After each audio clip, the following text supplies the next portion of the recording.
Boom, boom, Welcome, boom, boom. everybody. What up? What's up, peoples? Welcome. So, everybody, thank you for coming in on another awesome episode of Let's Talk About It. I just wanted to, we're having some technical difficulties. We haven't had them before, and I'm curious, um, can Hey, you Tara. guys see both of us? Can you see us? Because we want to know if there's some issues happening. There was some freezing going on, and we just wanted to make sure that everything is all is well. So if you could please leave in the comments, let us know if you see both of us or what you do and don't see. That would be appreciated. And for those of you that are first-time viewers, we welcome you. Um, I can see Katie and Richard. Awesome. Thank you, Joanna. I appreciate that. Awesome. Thank Hello. you. Now I can see you both. Thank you all very much. You know, it's the age of technology, and sometimes Gotta love technology technology. sucks. Hmm. Sometimes it sucks. Um, See both of you guys. Thank you guys. Thank you guys so much. First off, I gotta say this. Tammy, wearing a shirt. My spirit animal's a chicken. Wearing it. Thank you for the gift. I greatly appreciate it. Um, it's funny how little things can make a mark, and That's okay, evidently Mickey.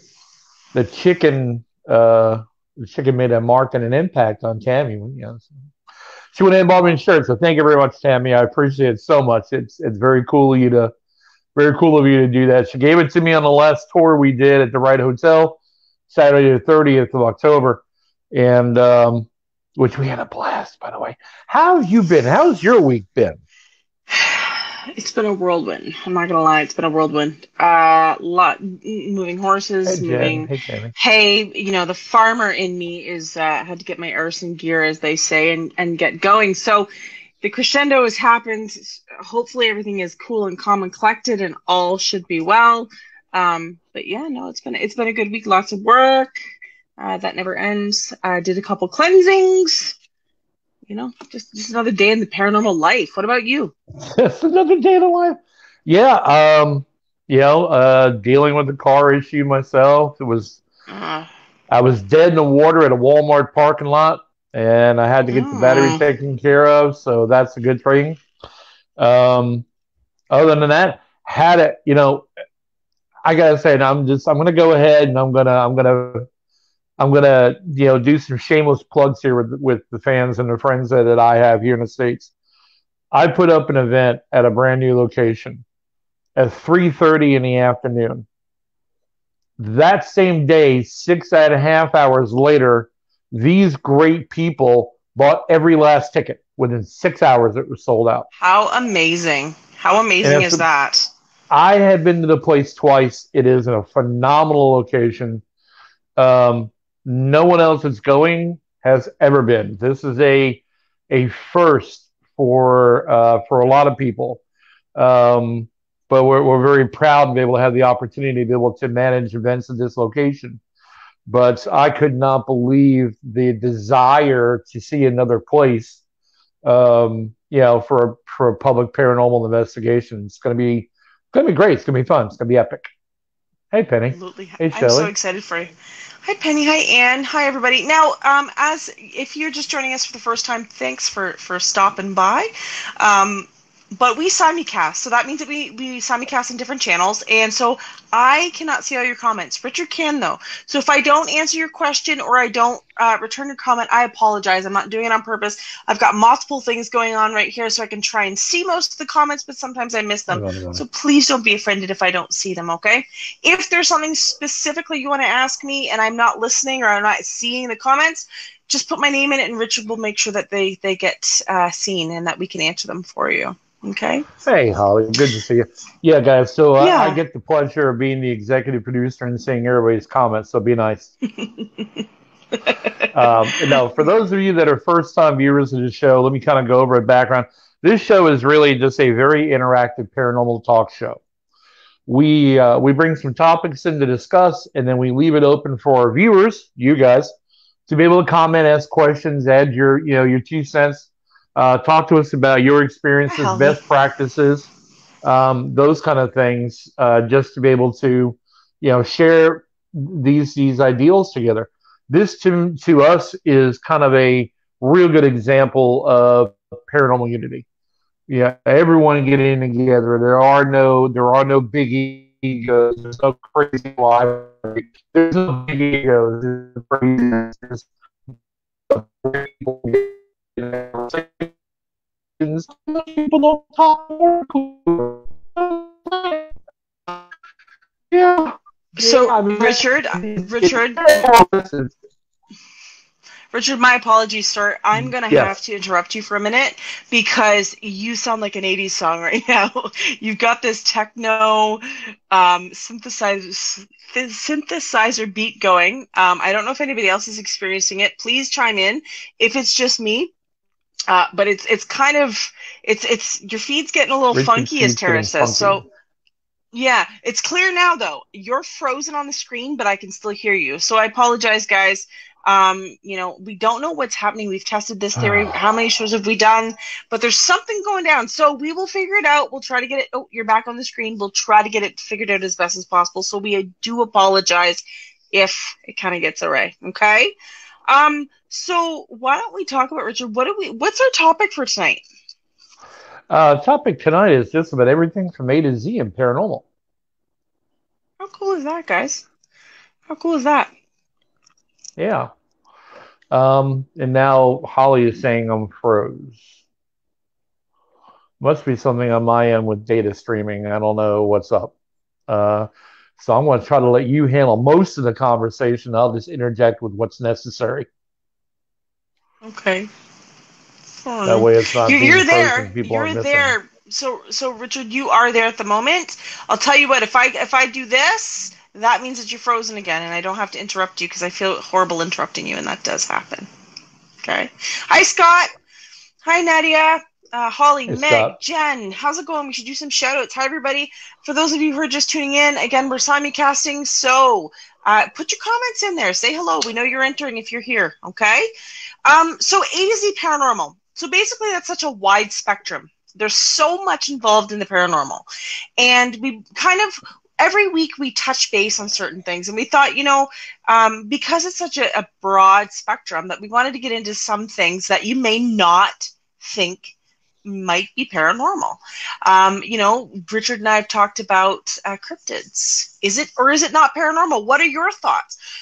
Contact us, put it into the comments of your opinion. Do you think that Bigfoot is paranormal? Do you think that, Chupacabra is paranormal? What about vortexes? We're going to get into that a little bit tonight. Yeah. It's not just a matter of what might be walking as a biped or a quadruped. It could be things like, vortexes. Again, those things are, we talked about it briefly the other week, we talked about it and, discuss its effects on us as mediums and for the people that are investigating too. So, yeah, we need to talk about all these other different things that are out there, not just spirits. Absolutely. So you know what, before we get started, Holly had asked a question. She says, "Hey, Katie, I'm up to my neck here with AJ. Any suggestions on how to better handle all the extra spirits that are here? His care has worn me out." And so she's caring for a loving husband. He's going through some health issues right now. And so along with that, she's a full-time investigator, and she works with a pretty cool crew down in Pennsylvania. I know they are helpful at Hannah's. So Holly, my suggestion to you is you got to set up perimeters, hon. You're going to have to set up perimeters. If you are wanting them to kind of subside and kind of step back a little bit, don't be afraid to ask for your space. You have to remember, when somebody's ailing or somebody is trying to go through a health healing phase, sometimes these spirits will come around. When mothers have babies, when there's surgeries happening, or when there's kind of the tests are happening, oftentimes those rooms are filled with spirits, and it's more of moral support from the other side. So you have to ask yourself, are they kind of there to help and aid in that support, or are they there to kind of ask questions? If I was in your position, again, find out what you're doing, find out why they're there. If you can communicate a little bit and determine it, and if they're there for the support, then more the better. If they're there because they need help or they're curious, you need to set the perimeters and say, listen, Hey, you James. need to back off while I'm dealing with this stuff, okay? Don't be afraid to ask for your space back. You respect your space, I'll respect mine. It's really that simple. I really hope that AJ heals quickly, and I hope that you don't tire yourself out, because it's important to keep yourself healthy as well. Absolutely. hmm So, I wanted to get in. I'm excited about vortexes. Okay, vortexes. So, for those of you, a vortice is a movement of energy. Think of it almost like it's very similar to a portal in the sense that energy flows in and energy flows out. And they're known as female and male portals, or vortices, vortexes. And so some energy forms can come in, which to me is female, and go out, which is male. There are places all over the world that experience vortices. And some of the major places that we know of today have them, and we don't even realize we have them. The question is, Richard, do you think they're paranormal? So I'm going to give you some examples. I think there's a couple places in Australia. There's a mountain in Australia. There is some monuments in Egypt and in Mexico and in South America, and there's also some in the U.S. Of course, there's some in Canada as well. But what do you think? What are your opinions on that? Well, the whole thing behind the term paranormal is anything that's outside the normal range, right? So Absolutely. vortexes don't operate within the same normal range. The energies are so concentrated that hmm it's beyond the normal spectrum of magnetic field. So, I mean, to a point where I know I personally have gotten nauseous coming anywhere near them, dizzy, and it's to a point where it's almost like a hole in the average magnetic field system, which it just pours that energy. And to me, I believe it's paranormal. I don't think you can. I don't think you can explain it any better than it being paranormal. It's not something that we're all used to, and you have these places. Um, for example, that you get in these places. Here's one. There is a huge portal in the backyard of my neighbor's house. True story. He asked me about it. I came over and went, "Oh God, this thing is so strong that when you get near it, you start getting vertigo." hmm I mean, again, as the person with abilities, that's going to affect you a lot quicker than it's going to, a lot harder than it's going to affect the average person. So when I got close to it, my God, I literally almost hit the ground because the amount of energy this thing is just outpouring and outpouring. And it wasn't, here's the trick, it wasn't naturally made. Yeah. Ooh, Yeah, okay. it was made a long time ago. Here in the South, they used to have something called mountain witches in the South. Mountain witches used to collect, as they say, in the mountains, in the woods, and they would do stone circles, and they would have their meetings, their meetings at these stone circles, and these become portals because they drive the energy up from the ground through. So they actually created a lot of portals here in the South. I've come across two in the last 4 or 5 years almost that were hmm made by mountain witches. So it's amazing. People can do their own. I mean, you can create a portal in your house just by opening up that wound, so to speak, in the ground hmm and bringing the energy through, right? Absolutely. It's think of a vortex like a major highway. There's a huge concentration, as Richard said, of energy, and it's flowing in and out. And a lot of people source them for healing. They source them for meditation, for spiritual enlightenment. It helps. It kind of speeds up the enlightenment process to some degree, in the sense that it helps you to come, because you're at that vibrational frequency. It's kind of Hey, Tanya. it's enlightening you faster, the only way I can Hey, describe it. And James. like I said, Machu Picchu has been said, the pyramids in Egypt, there's Sedona in Arizona, where people hoard to these places simply for the fact of the matter they would like to experience the energy. Thank you, James. Same to you. I think there are a lot of smaller vortices, in the area as well. Stonehenge is another big one. They talk about Stonehenge as it's an energy force, and all of these places have been said to know about. They've taken spiritual rituals with them, and it's really it's a cool thing to kind of experience in the sense that it's stayed open for that long. The energy field has not changed. We know that on a geographical level, rivers change flow, dirt changes, hills change, geographically things change as time happens. And the fact of the matter is that these things can physically change, but the energy doesn't necessarily change. So even though in some places in Egypt, some of the pyramids have crumbled or are not necessarily there anymore, the physical rituals they did at that point may not longer be there. That energy flow is still as strong as it was when it was discovered. And I think that is so neat. It just goes to show that, the earth gives off and receives so much energy. Oh, it does. There's actually a natural set. Well, natural. There's two whirlpools. There's a place called Hellesbar Dam down here. In Hellesbar Dam, they had turbines that went underneath the water. It was a hydroelectric dam. So that dam was shut down in the 50s, right? The turbines that are under the water still create a whirlpool at the top of the water because they still move the current.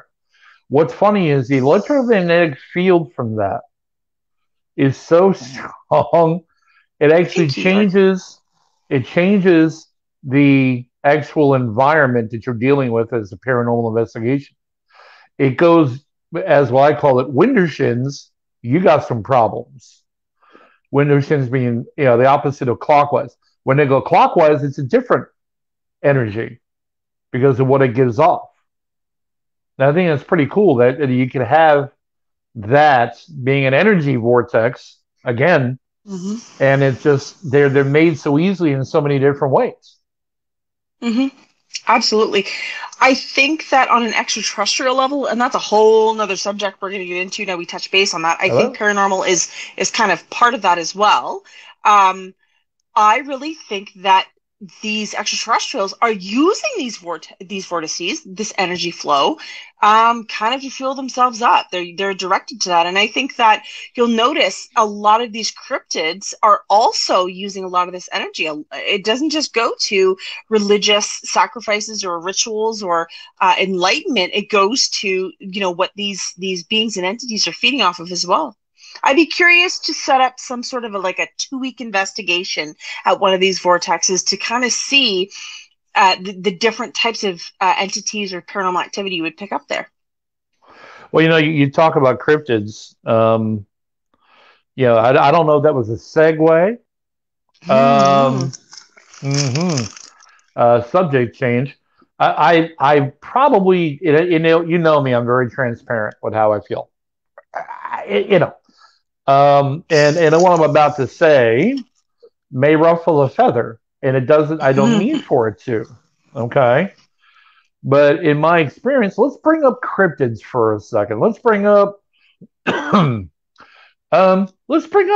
furry people for a minute. Yeah, tall furry people. I have a theory. Here's my theory, since we're going to kind of combine vortex with cryptids, for example.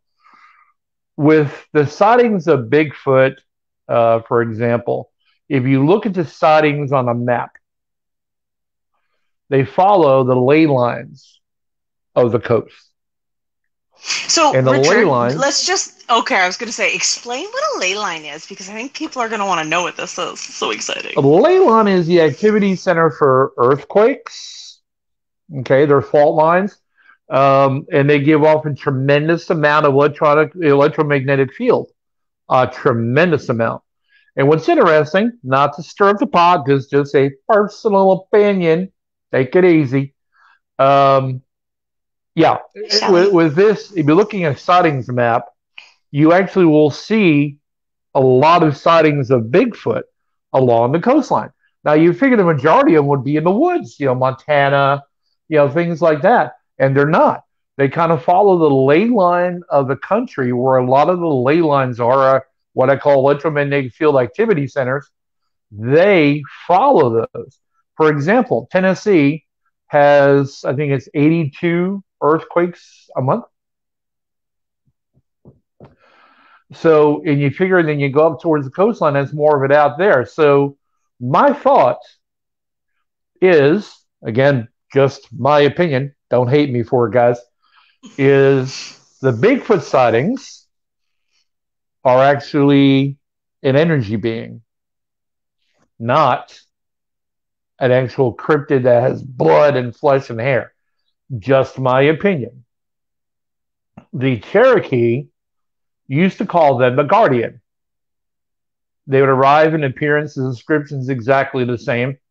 But I'm wondering if that isn't the way it is. And if somebody's got evidence to back up the fact that they are flesh and blood, and please bring it. I would love to be I'd love to have my mind changed.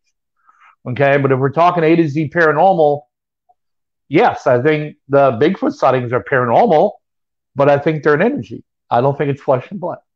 Talk to me, guys. What do you guys think? What do you think, Katie?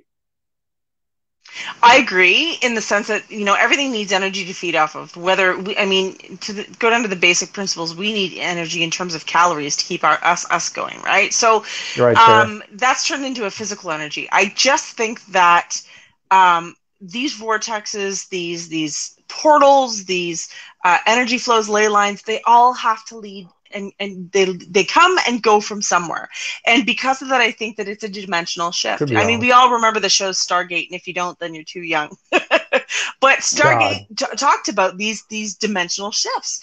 And I really think that is possible. Again, my opinion, I'm not an expert on the field, but I do think that more of this happens than we realize. We often talk about mirrors in a paranormal investigation, where mirrors can be portals and they can shift energy back and forth. Why can't other natural monuments? If you get down to the basic physics of a mirror and what's behind the mirror, it's a natural element. It's a silver. It's a, there's nickel. There's different elements in the mirror that cause that portal reaction.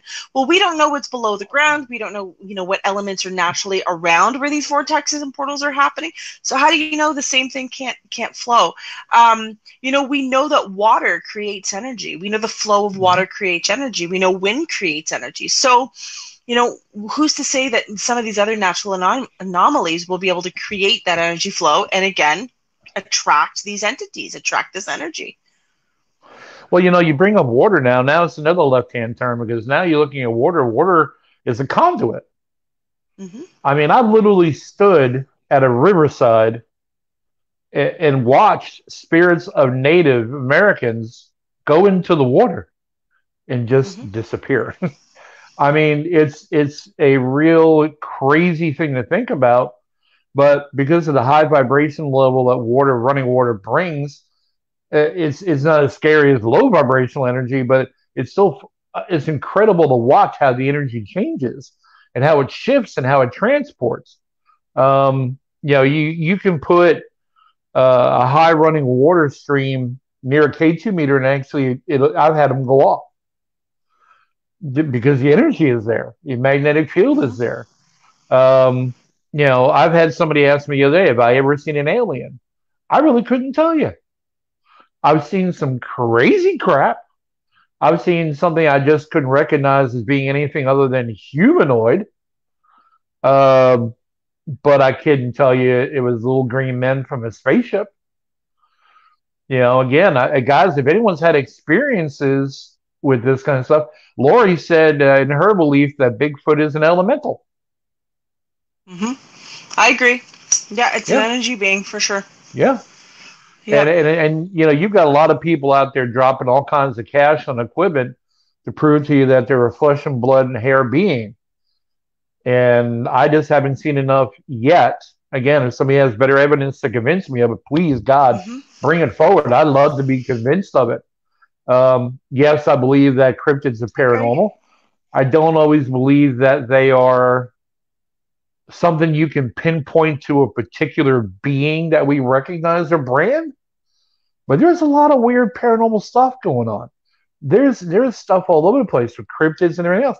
I've seen in Montauk, Long Island, New York, here's an example.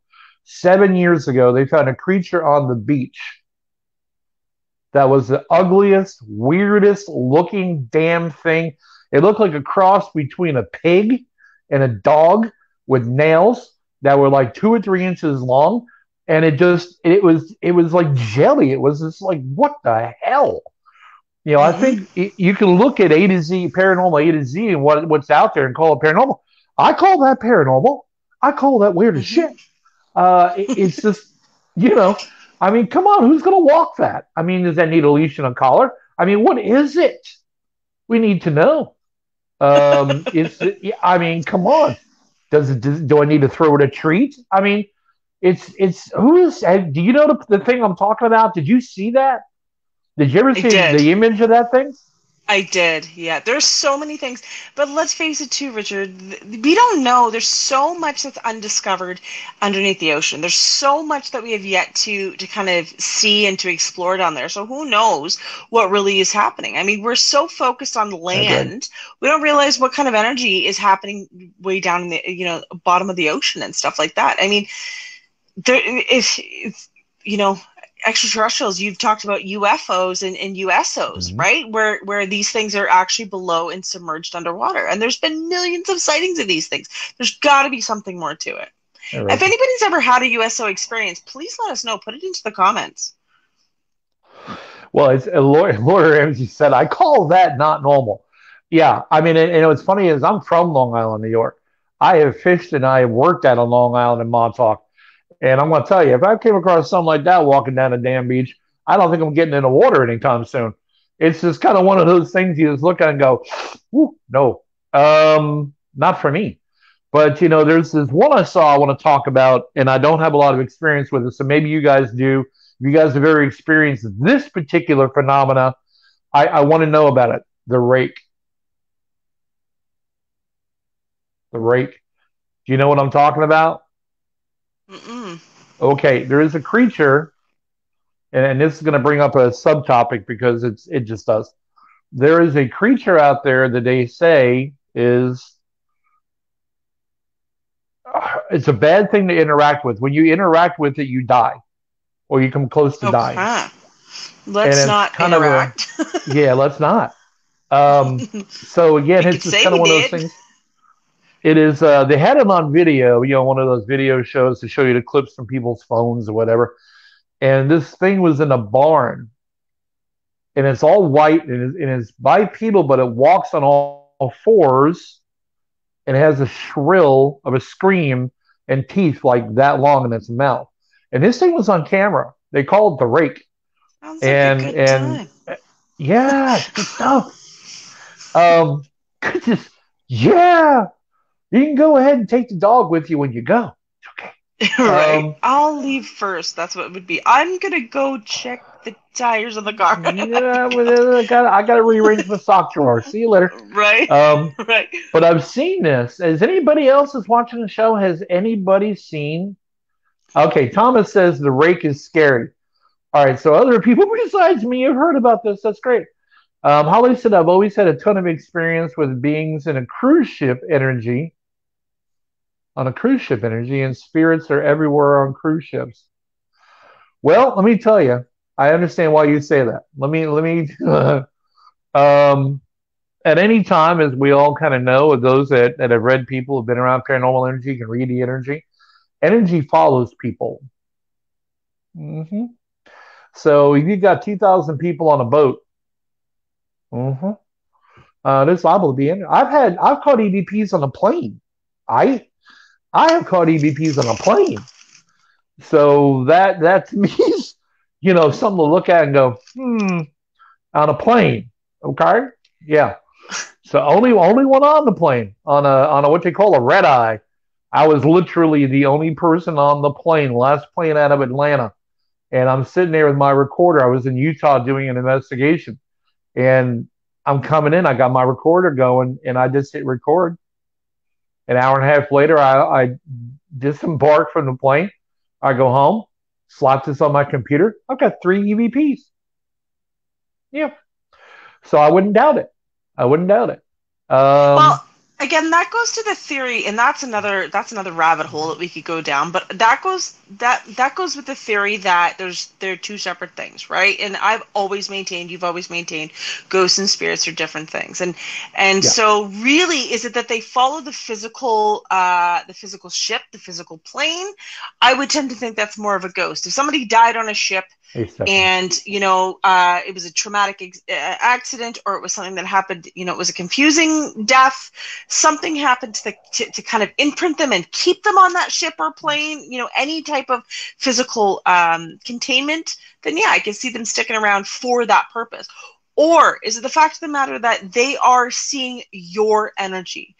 The power of prayer. We've talked about the power of prayer many times. Power of prayer. I would love to do an investigation with a gathered bunch of people. And James, this is something I think you would do really well at, where everybody's focused on one thing. Everybody's focused on this power of prayer, or they're focused on, a specific type of energy or thought pattern, and seeing from a heat standpoint, an EMF standpoint, even brainwave standpoint, how that changes and how the energy changes. We all know the power of prayer is so real. We know that it can make miracles and it can heal and it can change, can stop things. Why can't any other type of energy source? And because of that, I really think that you're almost creating a vortex of energy, and you're creating that energy movement. So it goes back to being on the ship with such a concentrated amount of people gathered. You're all kind of focused on the same thing, as having that um, uh, vacation trip, whatever you want to call. Right. You're focused on that, and that may be bringing these entities in. Well, it's. I think if we sat back and thought about everything that might be considered, paranormal. Here's another one. Lori said we have something called the Dewey Lake Monster. I have heard about Champ in Lake Champlain. Mm-hmm. So again, another cryptid that we have to look at and consider. Would we consider Mm-hmm. that paranormal? The thing is supposedly like 45 feet long or 30 feet long, and it lives in the water with everybody else in the world. And I just I don't know. I don't know. But sea monsters are another thing, right? I mean, that's what we're talking about. Lake monsters, sea monsters, whatever you want to call them. There's another ideal. Does everyone believe in Champ, or does everyone believe in lake monsters like that? Has anyone seen one? I'm curious What about they can't that. explain. Yeah. I am curious on the theory that, are we experiencing intelligent haunts? We've touched base on residual energy versus intellectual, or you know um, present energy in terms of a haunting, right? So residual meaning that it's an imprint in time, that it's a replay, and then there's the intelligent haunt where you're actually interacting with these entities, you're communicating with them. I would be curious to find out how much of that residual effect has on the intelligent haunt. Thank In you, other Stephanie. words, when these entities are communicating with us, how are they seeing us? From a psychic basis, I can tell you, but as an investigator or somebody simply having an experience, how are they seeing the energy? We can feel the energy in certain circumstances. So when you go to these vortexes, when you go to these places of worship and you're feeling the energy, you can feel the vibration, you may feel good, you may get a buzz, you may get, enlightenment feeling, or getting images downloaded in your brain. How are they witnessing it? Is it the same type of thing for them? Or are they physically kind of seeing in their eyes something happening? Does that make sense?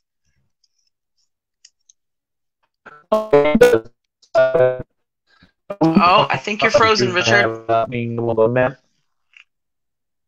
You're having a moment. I think you're back to the 80s. I think you time traveled back to the 80s, Richard, because you're synthesizing again. Try it again. There you go. You're clear. Okay. Okay, I'm clear. All right. So I think what we're getting down to is, the energy buildup, and how you can actually manifest energy to happen. You can manifest things to Mm-hmm. happen. When you concentrate enough of your own energy um, into something, you can manifest it. I know, for example, when I do the human pendulum in our investigations, you can literally feel the energy on the inside of that circle. It's crazy. But literally, everyone that was in the human pendulum last time we did one back in 30th of October, They literally, all of them were saying they could actually feel the energy swirling inside the circle.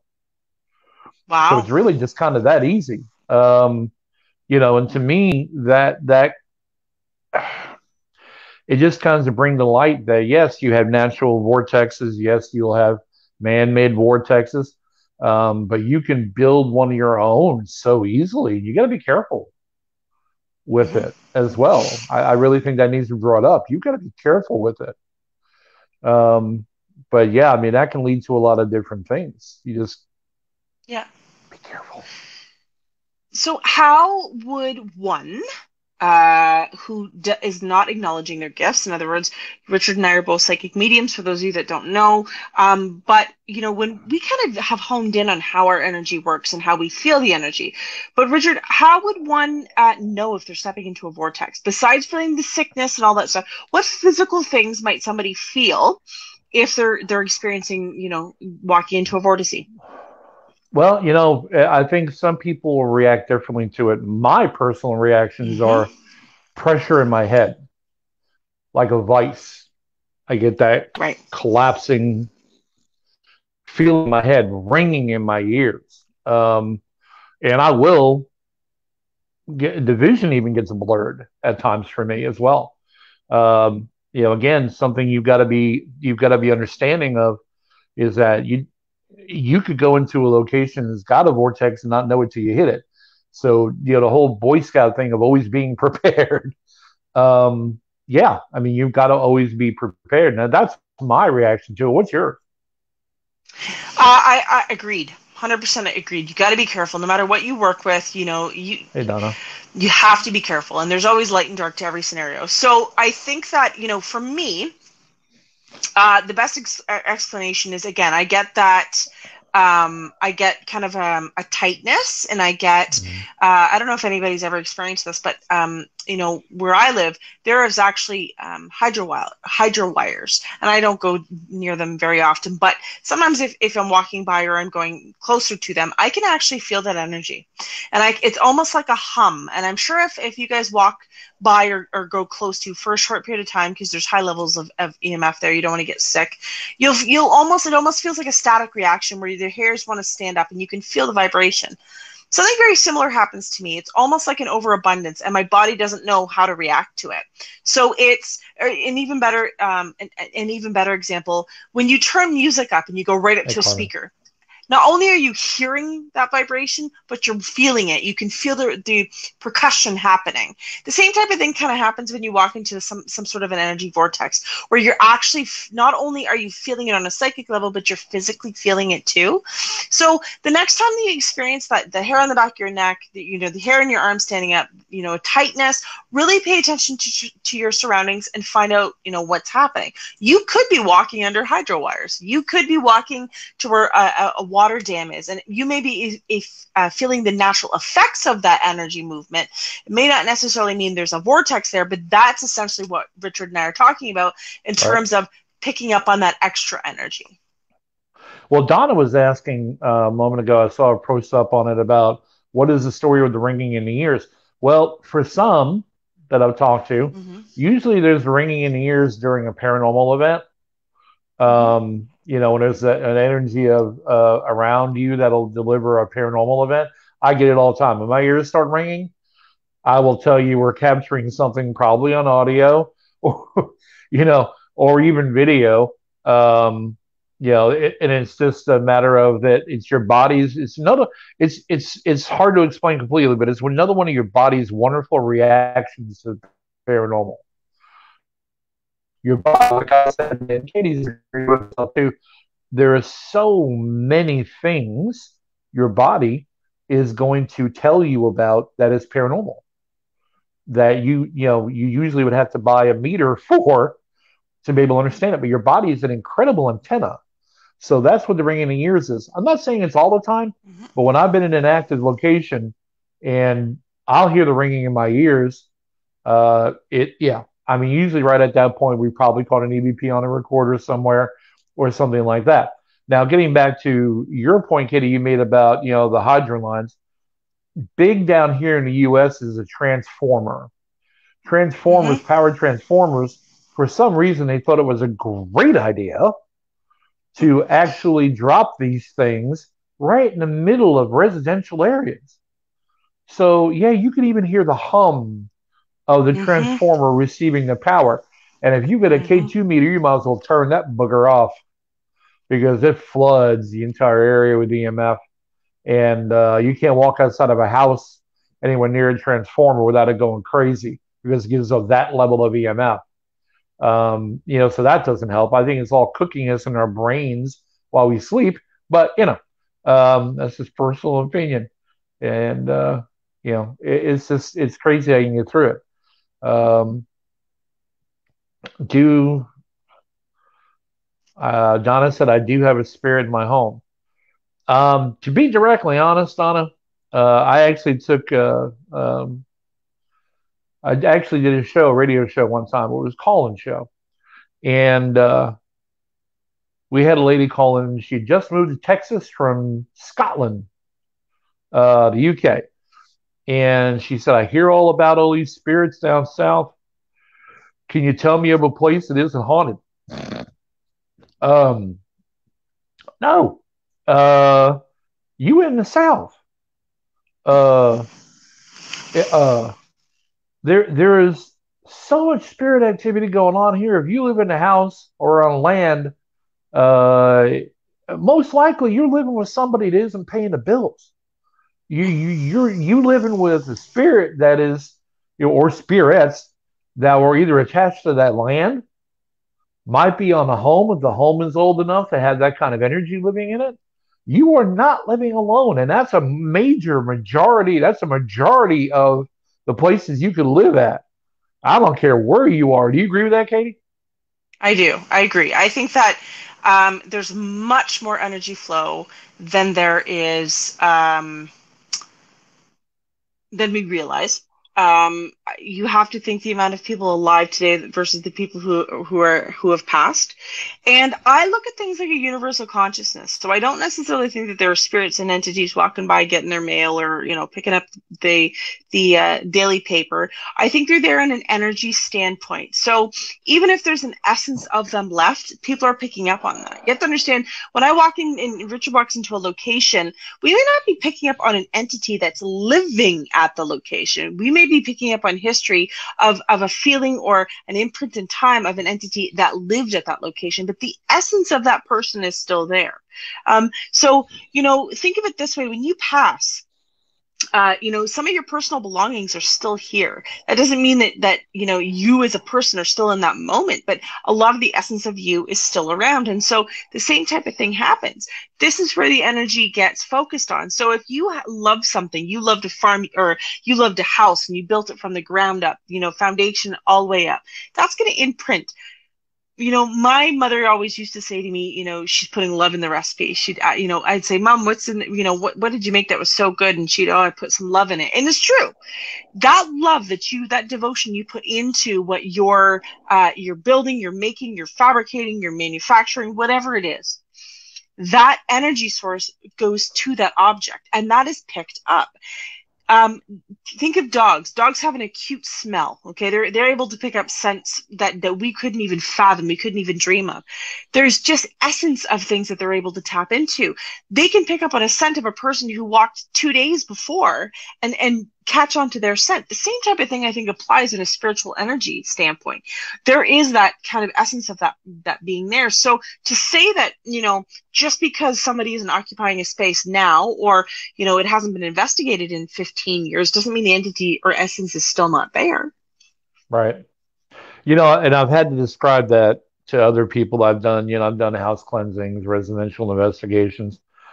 People who aren't that far into the paranormal other than the Hollywood style paranormal. Mm-hmm. And I've had to explain to them the energy if they're dealing with a residential or a residual energy, because it's basically nothing than trapped space and time.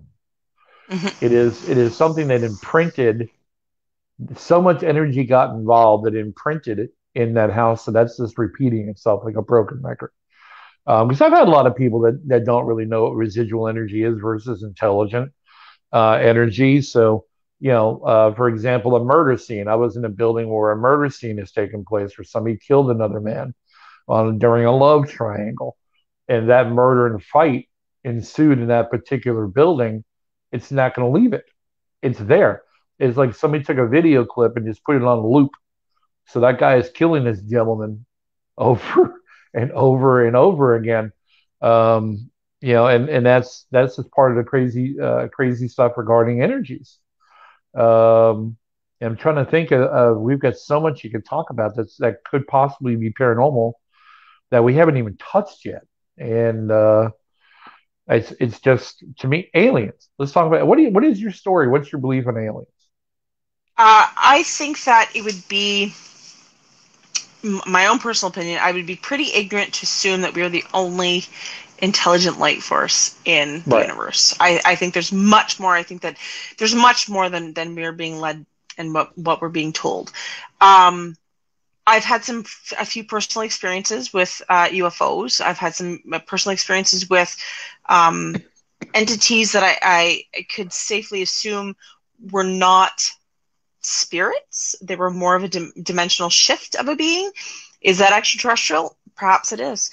But there are things that I can't explain, and even on a paranormal standpoint, that I believe there's something there. I mean, think of Skinwalker Ranch, and I'm not trying to name any names, but that's right close to a vortex. There's something there, and it's kind of that lighthouse effect where things are happening, anomalies, UFOs, extraterrestrial, all of that stuff is happening.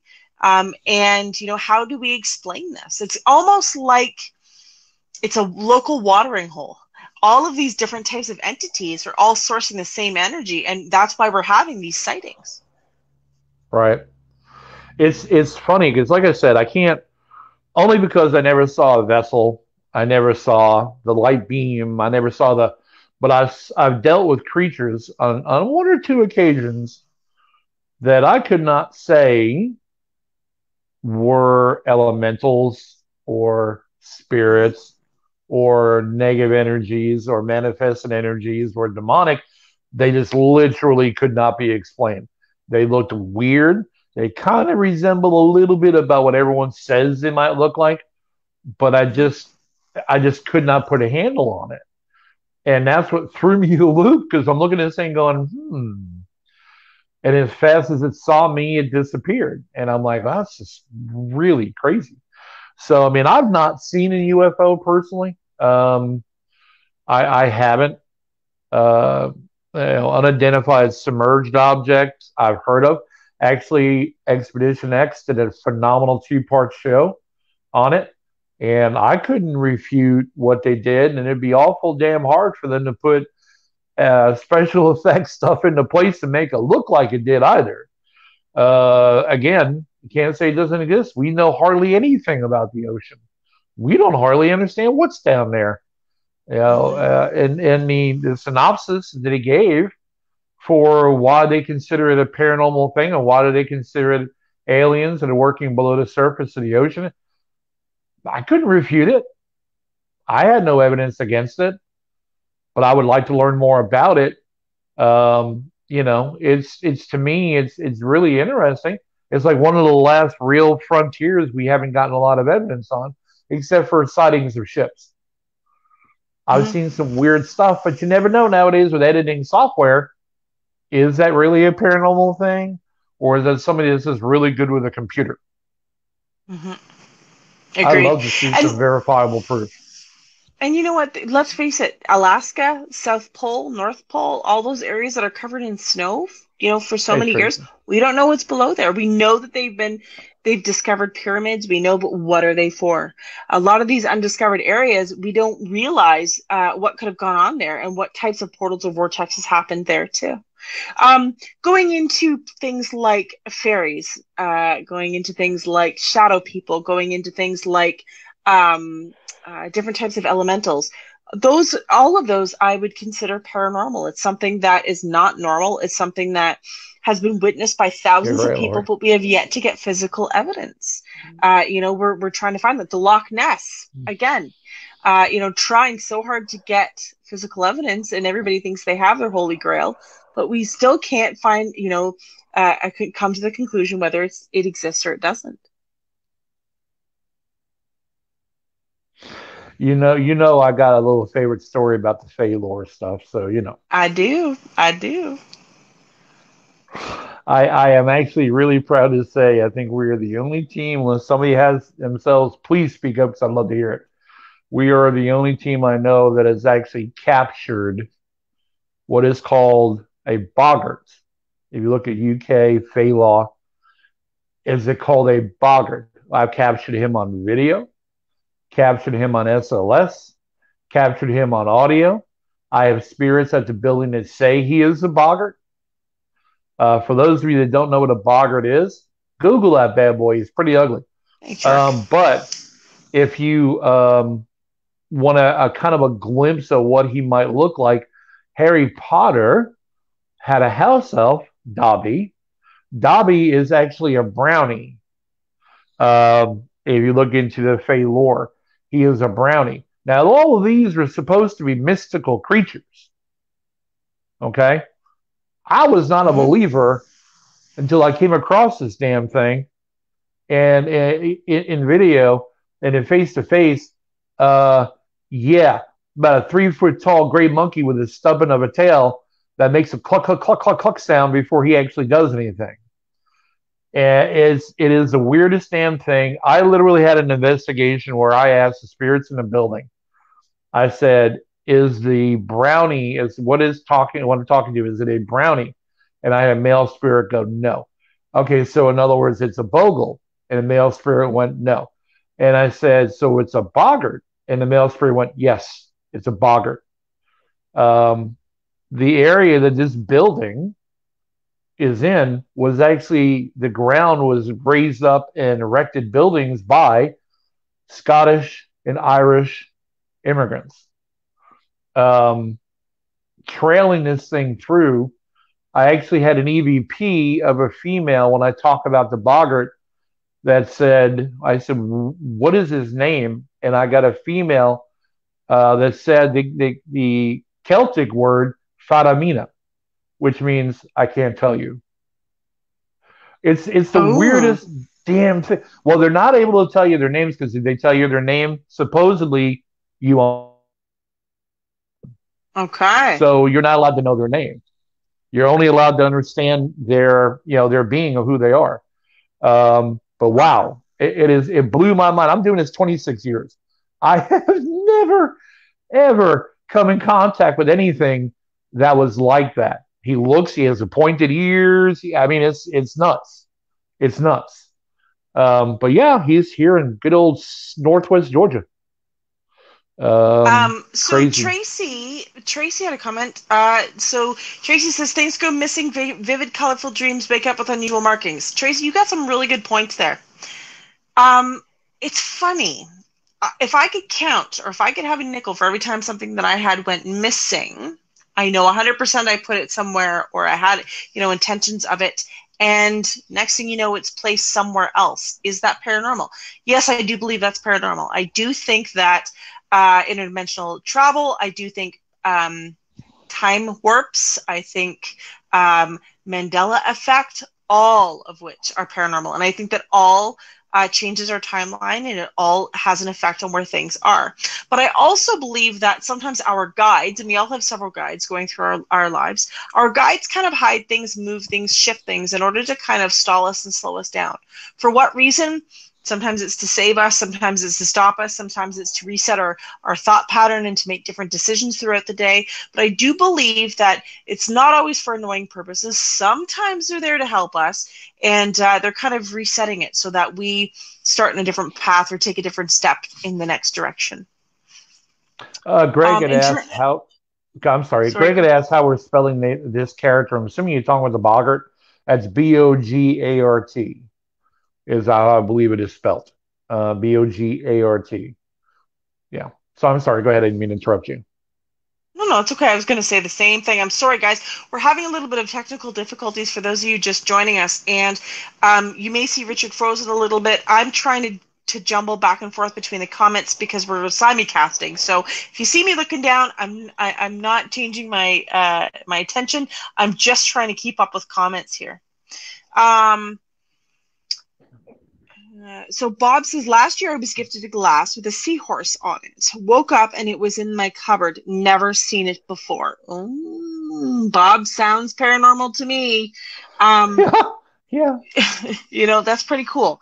Unless you sleepwalk. And what are the odds that you sleepwalk and you're able to grab that glass and not break it or trip over a Lego piece on your way to the cupboard? No, that is paranormal. Things happen like this, guys. We often think we're driving ourselves crazy, or we're getting, you know, dementia, we're having you know, old timers, something's going on because we know that we left something in a certain place and it's not there where we found it. Certain elemental spirits tend to cause havoc.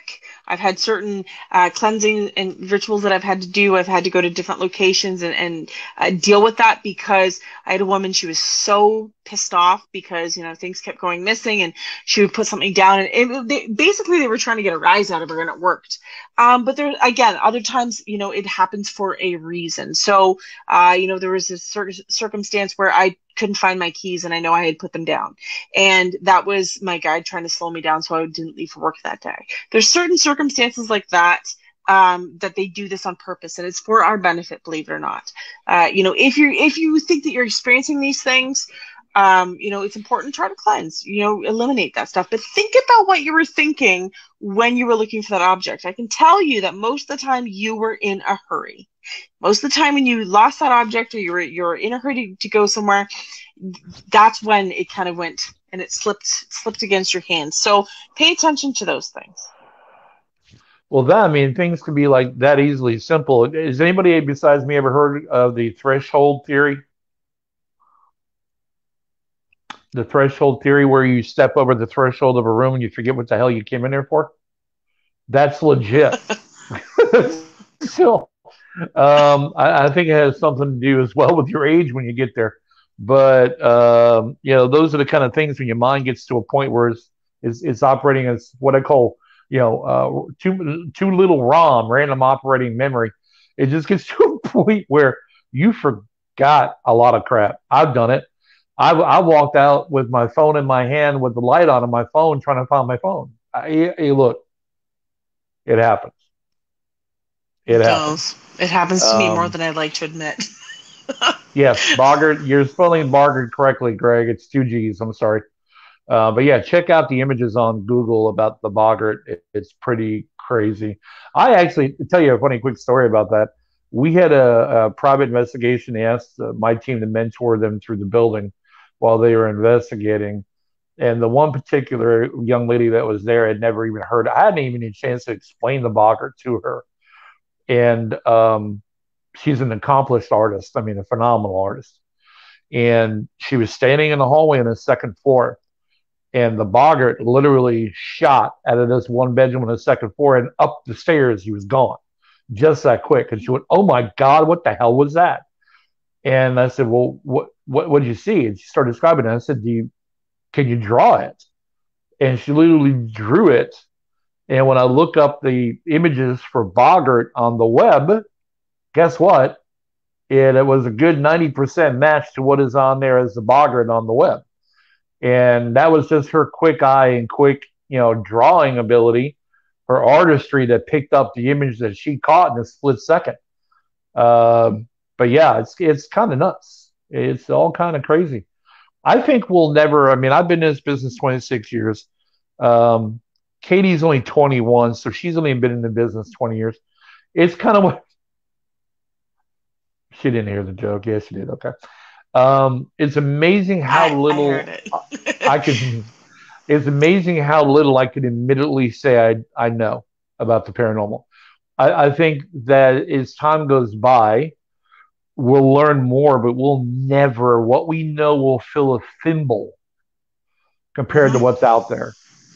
You know, you could talk about all kinds of different, you know, creatures, anomaly effects.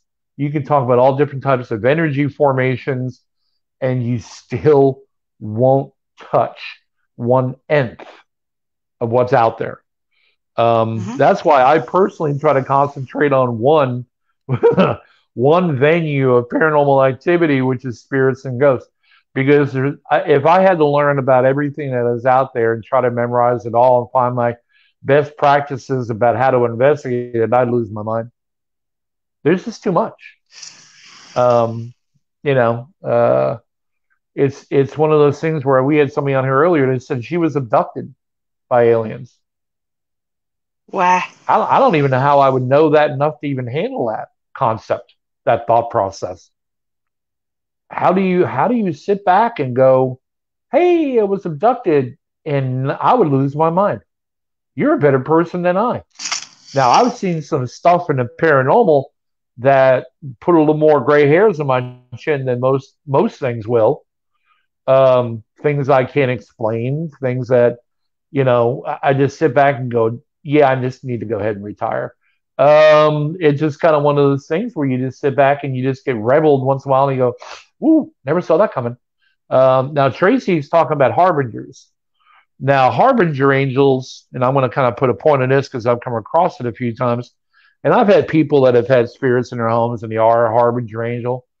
And to me, the definition of a harbinger angel is an angel or a spirit one you need to have in your house. If you've got one, keep it because they are designed in my experience, they are designed to help protect something in that house, to watch out for something in the house. I had a case where I had one that had a lady that had a two-story home and she had a spirit in the house that was a harbinger angel, and this lady had a 2-year-old child on the top flight of the stairs. This spirit was literally knocking pictures off the wall that are going up the stairs to get the parents' attention. Hey, you've got a problem. And so when the mother came around the staircase, again, the child was sitting at the top of the staircase, looking to go head first and do a header down the stairs. Jesus. If it Mary and weren't for Joseph. that spirit, yeah. If it wasn't for that spirit, the same thing happened with the homeowner in the house and the stove. They have a gas stove. Child turned the gas stove on, and the flame was right there. The child could have reached up and burned themselves. And before that happened, this spirit was clanking pots in the sink. By the way, you need to get in here. Now, first thing I had to think of was how unattached and disconnected are you from your child that you had these two incidences happen? But anyway, um, I always knew where my kids were no matter what. But so I mean, that's just something I told her. So you don't want to lose that. That is an energy, that is a spirit that is looking out for your children. That's a maternal instinct that spirit's giving out, saying and she what the contact I made with the spirit was that she could not have her own children, so she kind of linked into this family and became kind of the guardian of the family of the kids. The nanny. Um, Yep. yeah, the invisible nanny, right? Um, yeah, it's just kind of to me, those are the kind of things, again, harbor injury. We didn't even touch demons. We didn't touch demonic. Um, and there's an argument there because some people in the business thinks there's thousands and thousands of demons. My experience, there isn't. My experience, demonic activity is a lot rarer than we put off on television shows. Um, and I've I had look at Yeah, I look at no, demonic please go ahead. entities or negative entities as think of a prison. There are people who are in prison for stupid mistakes, and there are people who are in prison because they are evil to the bone. They're all categories in the same, but you're going to get a handful of the people who are evil to the bone, who don't regret, who wanted to do what they did. Some people didn't pay their parking ticket and ended up having to go to prison or jail. I shouldn't surmise, but my point is not, sometimes it's a stupid mistake, and sometimes when it comes down to the paranormal with entities, sometimes it's a grouchy entity that's going to try and harbor as much scariness as possible to try to get you out of the scenario. And if that means that they have to fake it and pretend that they're a demon, or use those characteristics to scare the bejesus out of you, they're going to do it. Very rarely do demonic entities jump out and scare you. but television will Yeah. make you think they do. And it does happen. I have had the experience on multiple occasions. I have had demonic experiences, and it made me lose sleep at night. It terrified me. I am not afraid to admit that. I just think that not everything is demonic. No. And that's a whole other subject. But do I think that's paranormal? Absolutely. I think the common denominator with all of these paranormal subjects we've talked about and we've referenced is that they're all energy beings, and they all, kind of like that watering hole, they all come down for that energy. And if the energy is fear, if the energy is light source, if the energy is heat, if the energy is, your conscious awareness, that's what they're trying to feed off of. They're trying to either get your attention or make contact the same way that you're making contact with them. Well, and I'll tell you, just to kind of put a little bit of a finer point on it too. My personal opinion, guys, don't hate me for it. I'm full of my own opinions. Katie will tell you that.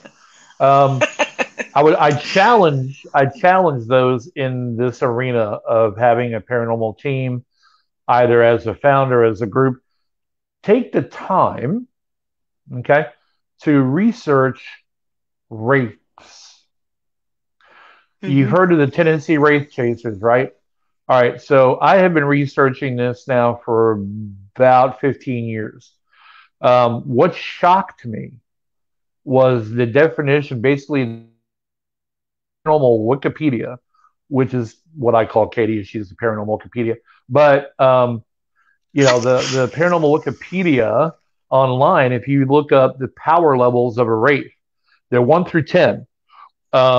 And what I read simply was that 1 and 2, they are more kind of the ones that'll appear in a corner and kind of give off negative energy feelings, this, that, and the other. 3 and 4, they become a little bit more physically manipulative. By 6 and 5, they actually had the ability to manipulate the human body, scratches, other things like that, crawling under your skin type thing. That is 5 and 6, 7, 8, 9. They become a lot more cerebral. They start working their way into making you feel like you should do this, you should do that.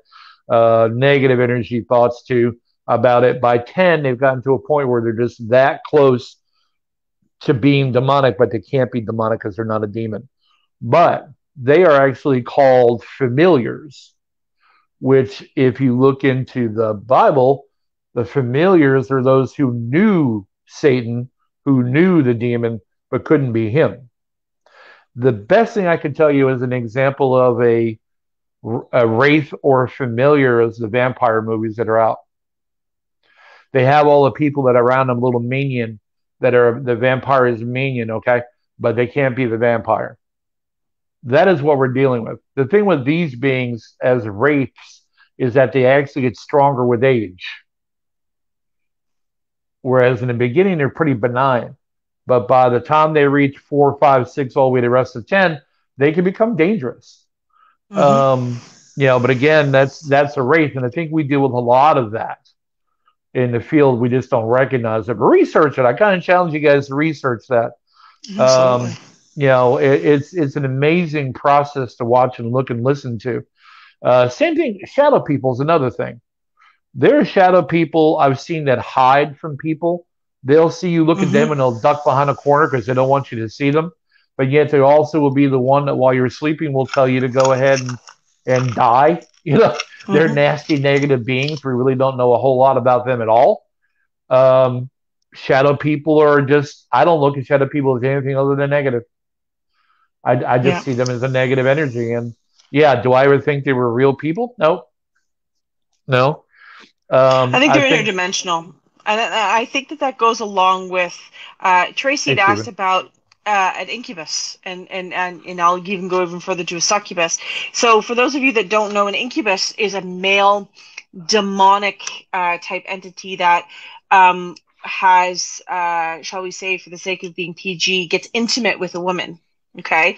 And the opposite version would be a succubus. That's a female that gets intimate with a male human. And sometimes it is through seduction, sometimes it's through persuasion, and sometimes it's through, force, unfortunately, that Yeah. people experience these things. And sometimes people say they're lucid dreaming, sometimes they say that they are conscious, and sometimes they're having a nightmare.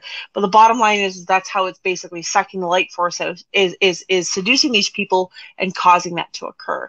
Again, do I think that that is more of a spiritual thing? No, I do think it's along the lines of the wraith and shadow people are interdimensional.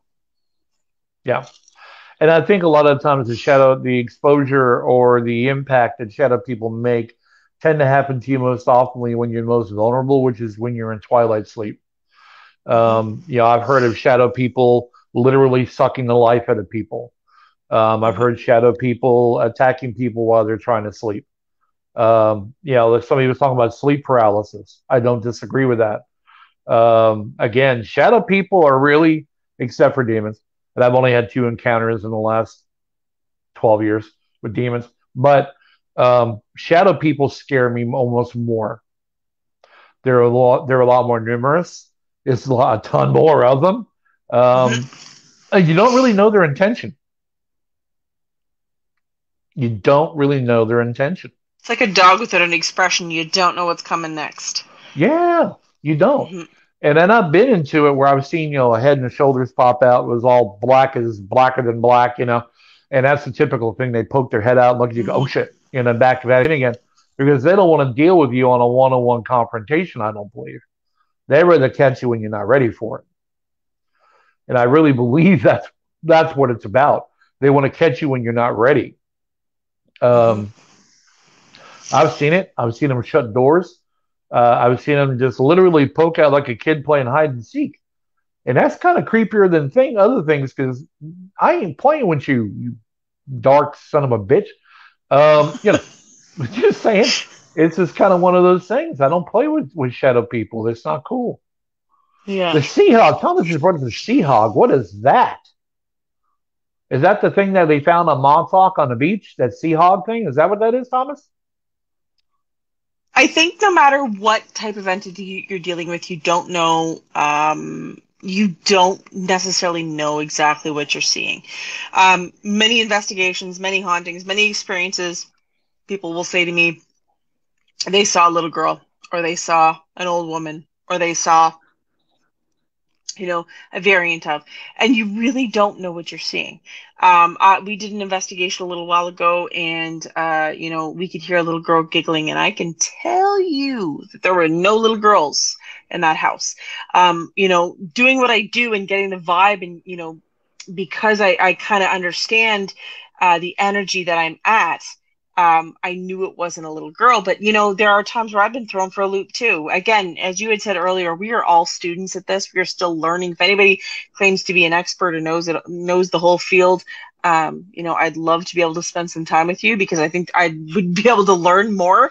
But we're learning. We're still learning, and Yeah. so it's times like that when you think you have a handle on it, that they throw a monkey wrench in the wheel, and you're kind of left speechless. You don't know what to do.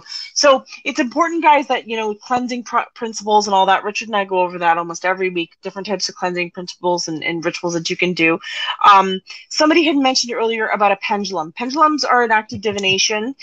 Quickly, you can use yes or no answers. You can use it to get answers, to find your lost keys, to find lost pets, to help get answers for what you would like in futuristic events. But just be prepared that when you're doing that and you've got your mind's eye on that, your focus on that, that you're opening a door, and you may bring some sticky energy back with you. So always close the door when you're done communicating, and make sure you're cleansing after.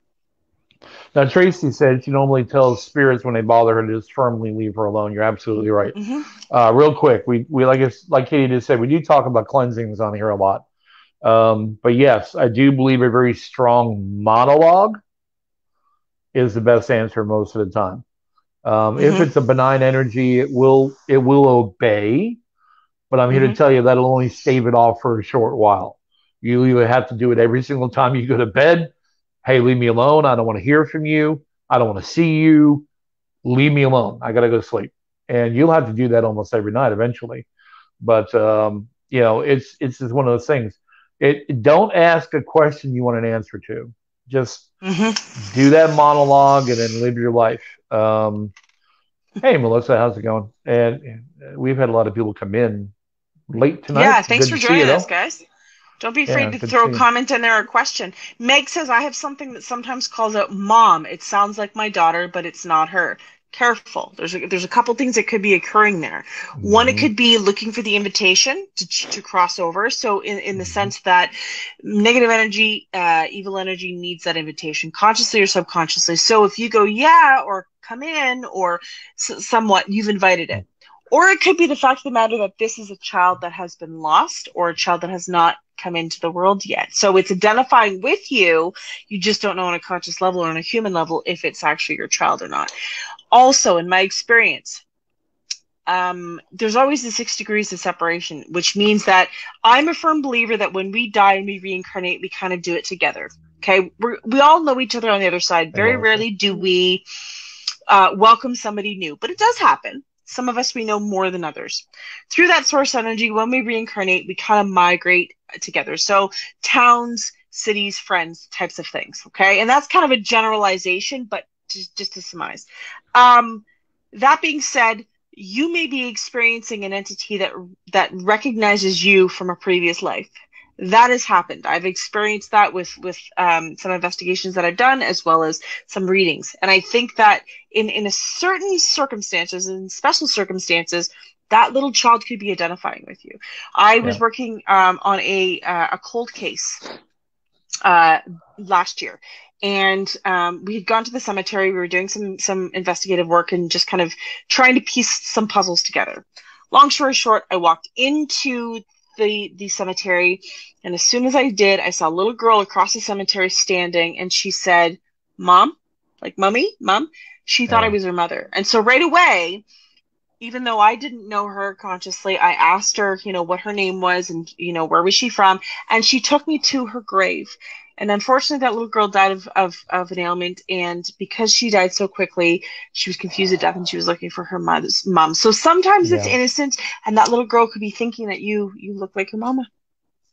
Yeah, I had a similar experience at Hellsbar Dam. There's a set of tunnels that they used to use for pipelines and stuff.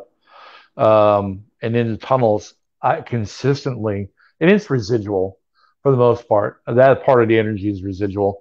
Every single time I would get in those tunnels, I've got recordings of a young girl crying for mommy.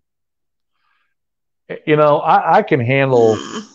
people who lived a long life passed away, they're involved in the Hmm. house now as a spirit. I get it. That's cool. That's cool. As a dad, I don't want to. And even if it's something manifesting as trying to manifest as a child, just get my attention, I Hmm. still don't like to hear the audio. That's still the No, one it's thing that heart-wrenching. actually bothers me so much is, hearing the child spirits. And I dealt with one at the right hotel that was constantly reliving an attack on her 9-year-old girl, and I crossed her over. I didn't. That was kind of like against rules. I kind of broke the rules on that without talking to the person. Hmm. I just couldn't see that child reliving that all the time. No. No.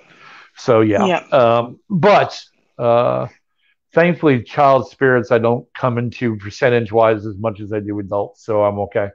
But I just still Yeah. don't like to hear them. Yeah. Bob says, I have a protection grid in my apartment. 3 selenite sticks put down on my windowsill filled with black tourmaline at its center in each room. I set my intention and give each set of stones some of my energy.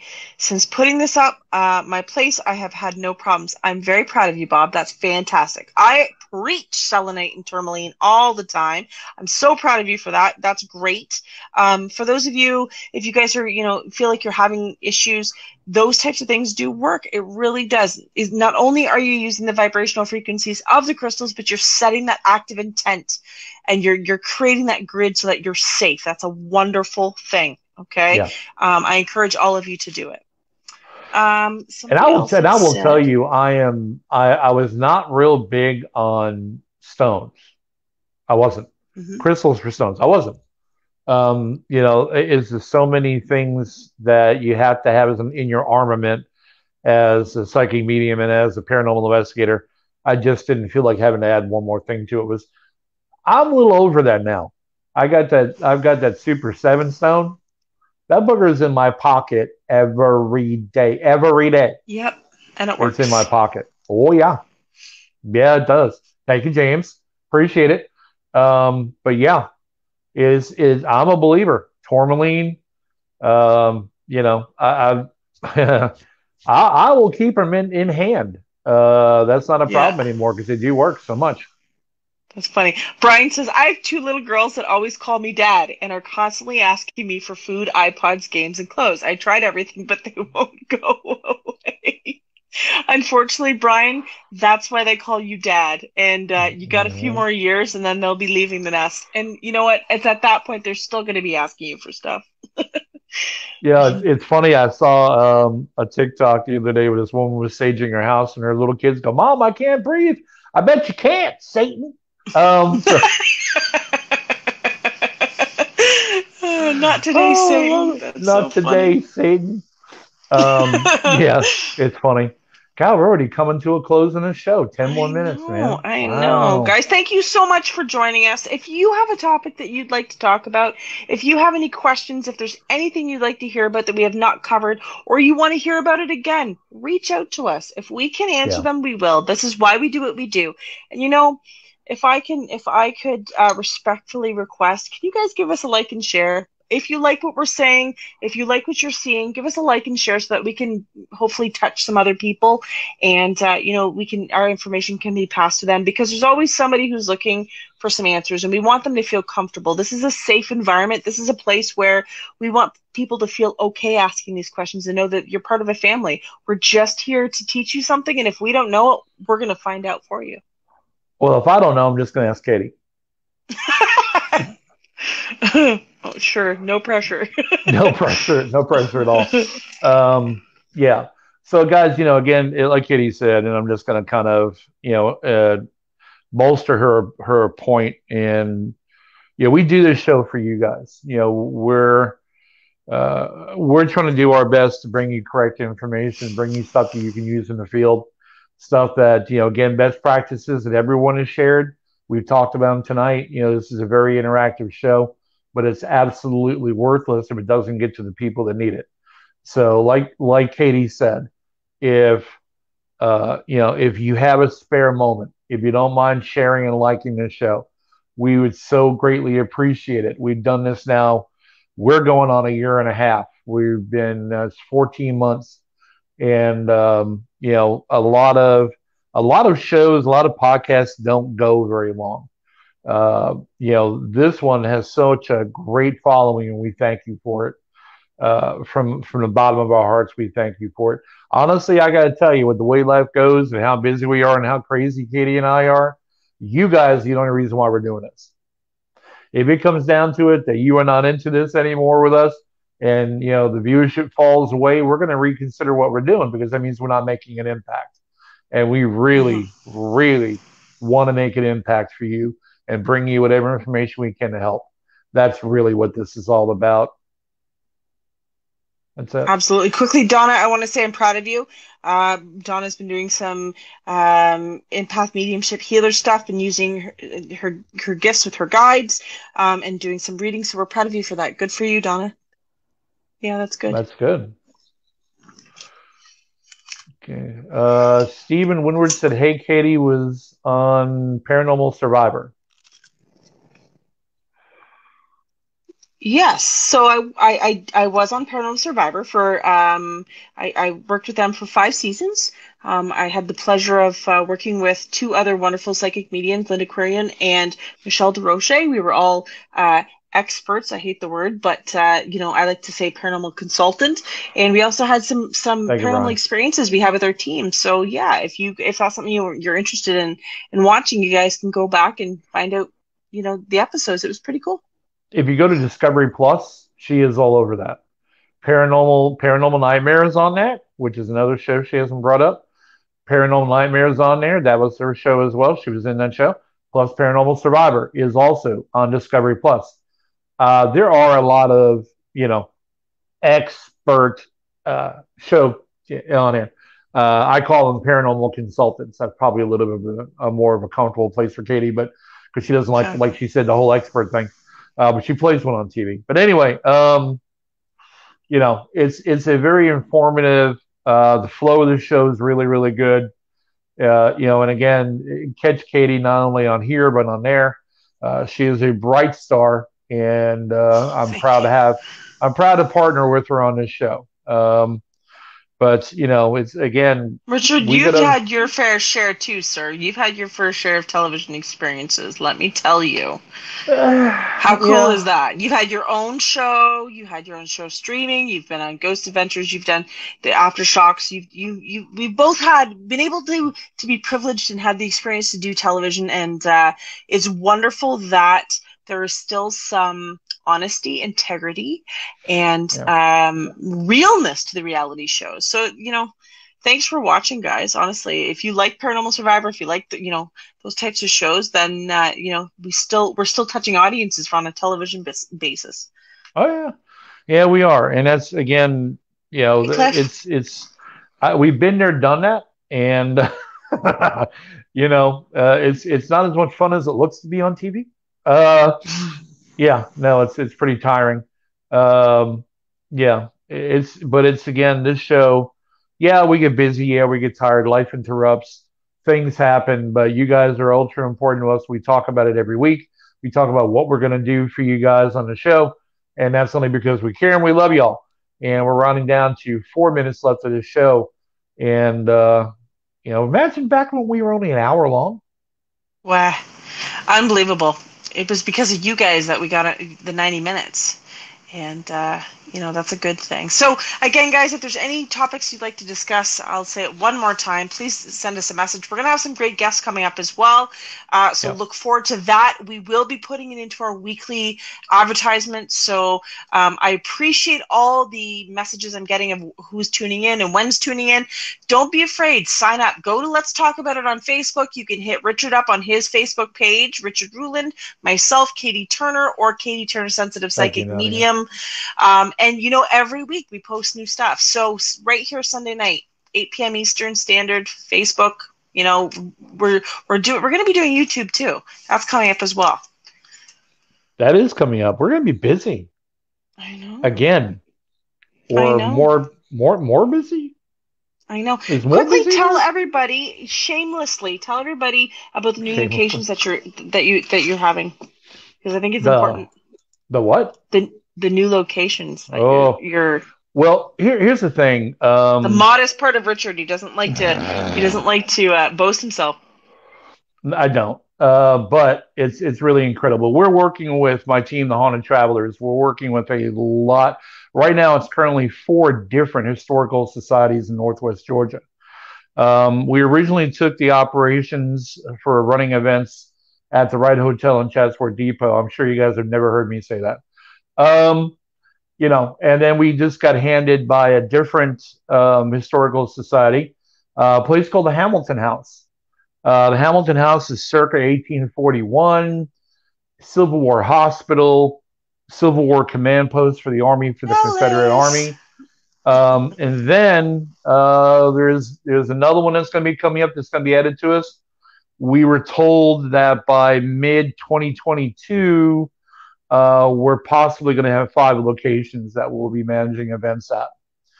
And by Wow. the end of 2022, I've been told we will have 7. Yeah. How cool is that? Well, the good thing is that to be able to bring us public events where people can come out and investigate with us, learn how to investigate. That's really what we specialize in.